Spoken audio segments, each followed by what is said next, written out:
Take two. Howdy campers. Today is Tuesday, May 4, 2021. I stepped on my cat's tail on take one, so we're doing this again. So, quick fill in. This is just kind of some aquarium journaling. The top tank that you see up here was about 2 weeks ago torn down because I was pretty unhappy with it. It had gravel substrate. Fairly thick, probably 70 or 80 pounds of gravel that was in the bottom of it. But it is a 55-gallon tank, and I just wasn't very satisfied with it. It had a lot of trouble finding balance. I breed and raise guppies, have quite a few varieties, and I try to keep them separated. But the ones that were in this tank were getting sick. I was super unhappy. There's some clay spikes up there. Those are going to be for ancestris. And what's your bristlenose catfish? And there's currently only one in here. There he is. This guy was just transferred in from another tank. He's doing his job along with these ram's horn snails going around and really removing the algae. I wish they would get on the back glass right there, but whatever. They're doing fine.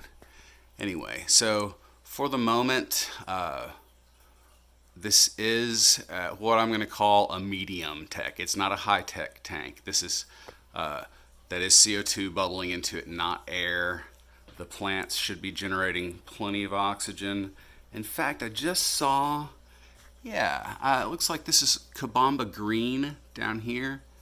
It's got a little bit of pearling action going on, which is pretty cool because there's been CO2 in this tank for less than 24 hours. Something people might also note from a dirted tank with a sand cap, especially if you're mixing up a lot of rich soil to go in the bottom, you may notice some bubbling coming up from the substrate, especially during the first few days. That is also CO2 gas coming up as things start to break down, decompose.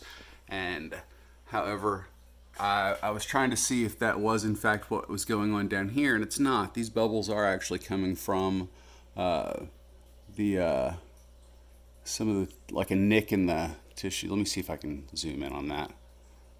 There we go. Yeah, I think you can see a pretty good shot of where it's coming from, much as my eye is viewing it.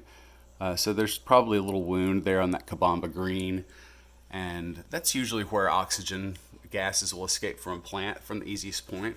And also over here there's a little bit of Kabamba purple, and you can see there's a bit of difference between the two. I'm hoping that just the contrast between those two similar plants, they're actually different species. Kabamba purple's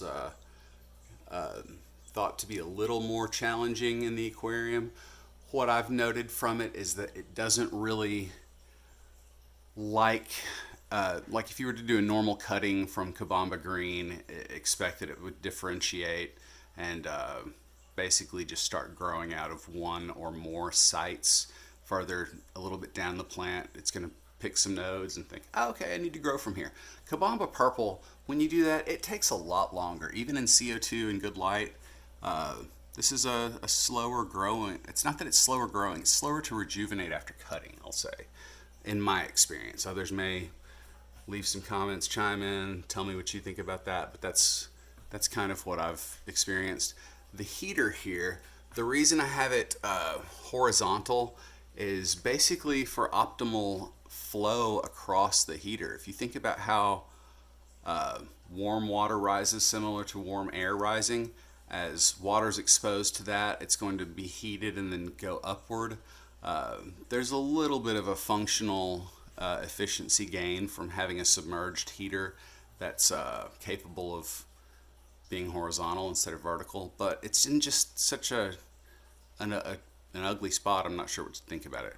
So really, I was just giving an update on this. I expect through this week I'll be planting this tank as I have time, and I'll give some further updates, but I did mention, I guess it was the end of last week, that I would be sharing some updates as I move further along on that, and indeed I have, as well as quite a few other projects, but that's the one that I thought I'd share with you for the moment. But I think I'm going to switch gears, go outside and start doing some gardening. It's just a gorgeous spring day.